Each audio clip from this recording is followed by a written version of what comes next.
Hello, fellow YouTubers.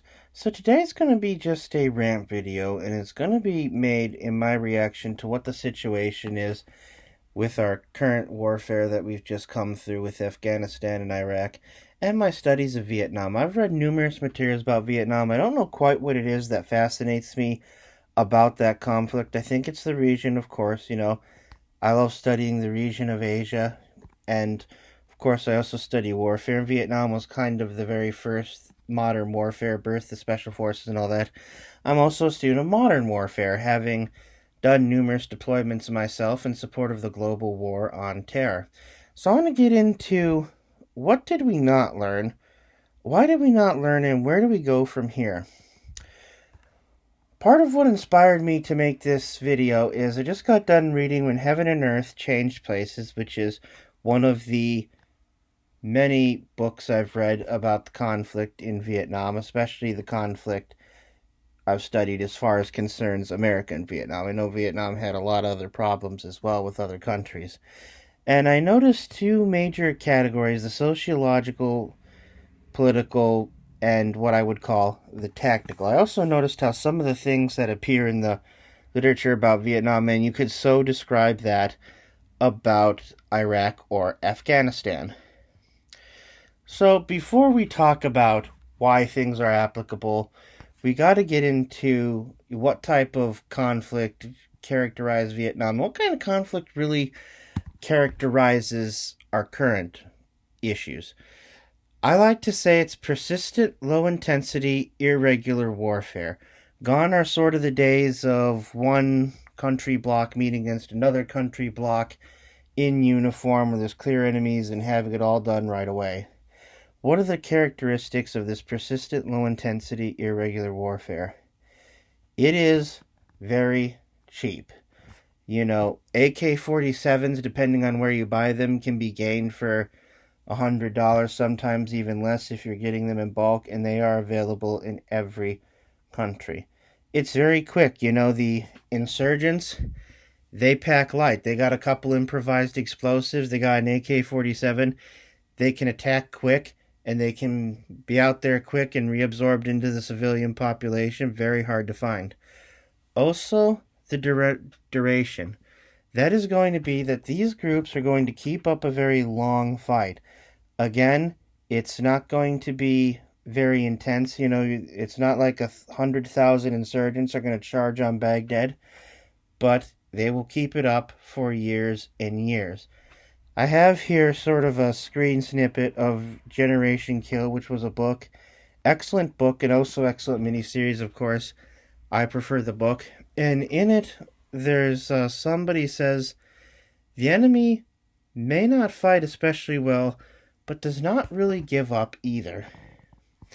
So let's look at major problems we're facing.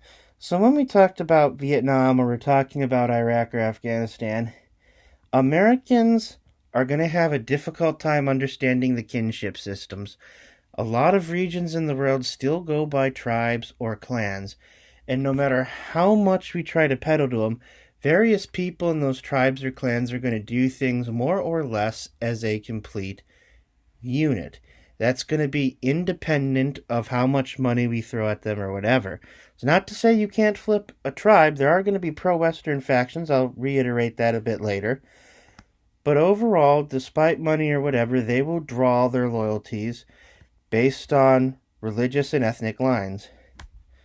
Religion is another thing I have to say I think Americans just will not understand. Because although we live in a country where lots of people and individuals may be religious, it's not a life or death issue for us. It was very interesting when I was reading When Heaven and Earth Changed Places, because I didn't know the role that religion played to a lot of the Vietnamese who saw themselves fighting a Christian power bloc. And one of the things we don't really get is how religion can play a part in economy. Sometimes a religion becomes the religion of the elite ruling class, and that'll determine things like access to education, access to certain types of desirable land. And that brings me to another point a lot of Americans aren't going to understand, which is numerical minority and economic majority. So sometimes a various religious sect might be a minority of the population, but control virtually all its goods. I think a lot of people have a hard time understanding the fact that you can have a religion that's like 90% of the country, but yet that is cut out of distribution of goods. Next is government. America has enough firepower, know-how, and forces to throw down almost any government out there. But what we've shown a lack of understanding is how do we replace that government? First of all, we have to understand that Western democracy is just not going to bloom overnight. It's not. And so sometimes we have the choice of autocracy versus theocracies. Do we want to put down an autocrat and stand up a theocrat? Something that I think in various regions would be very hard for us to do, given the fact that most members of our military are Christian. Do we want to take down a theocracy and put in an autocracy which could in some day lead to a Western democracy? These are very difficult challenges, and I don't think we've at all mastered them or even learned from past experiences. Also, there are geopolitical discrepancies here. In some of these regions, the city and countryside are going to be very different depending on the terrain and depending on socioeconomic status. There are still huge swaths of the earth where people don't go more than about 20 miles away from their home their whole lives. So you're talking a huge cultural differences between, say, city people and those in the country, and even, and all across Asia you have that theme of the people in the mountains versus the people in the lowlands. Now we're going to look at tactical issues. So strategy, there's a difference between tactics and strategy, of course, for a lot of people who might not have been in the military or whatever. Strategy is kind of an overall policy objective, like win hearts and minds. Tactics is more so the minutia of how you go about that. So, first thing, body count does not matter. Look, there are enough enemies of Western democracy with still communist factions out there and terrorist factions out there. Militant Islam. Islam is one of the largest religions on earth. It may overtake Christianity well in my lifetime. You just need a very, very small fraction. We're talking like 1 out of 10,000 of the 1 out of 10,000 that's willing to commit violence. Simply put, we can get superior body count all day long. That doesn't matter. The insurgency can still make it extremely expensive for a Western power to fight them. They don't have to really win as in the sense of take over a Capitol building and run up a flag. They just have to make it more expensive so we can't stay in the fight. Which leads me to my second thing. Expense does matter. I have here a quote from Sun Tzu. I have heard of military operations that were clumsy but swift, but I have never seen one that was skillful and lasted a long time. It has never been beneficial to a nation to have a military operation continue for a long time. Again, this is actually something that I have heard in other literature about Vietnam. Simply, they won because how are we going to keep up that warfare from 3,000 miles away? By the way, OG, that's original gangster Sun Tzu from Chapter 2 of The Art of War. The enemy is very fast. A group of insurgents can go into a market or someplace and just shoot it up, use improvised explosive devices to do some detonation, slow down business for that day, kill some people and whatnot, and they can do it in a relatively short period of time, way before we can ever organize any type of counterattack whatsoever. I mean, think of the endless meetings and the intelligence briefings we have to do and things like that. And even if you do have an emergency group stand by, like an air cavalry or whatever, that can still take 15 minutes to do. And at that point, they can just jump on motorbikes, cruise off into the populace, and blend back in, The enemy is extremely fast because they're also extremely light, Look, if all you need is just your rifle and some type of motorized vehicle to get you out, you're going to be able to do more attacks than your enemy. Now, I want to bring us to physical boundaries versus ethnic and tribal boundaries. It seems in all three regions that you can analyze, our objective was, we thought that if we went in, took over like 1% of the land, specifically capitals, and pumped a lot of money into those operations, that somehow that was going to equal success and those would be shining beacons and that would win over the day.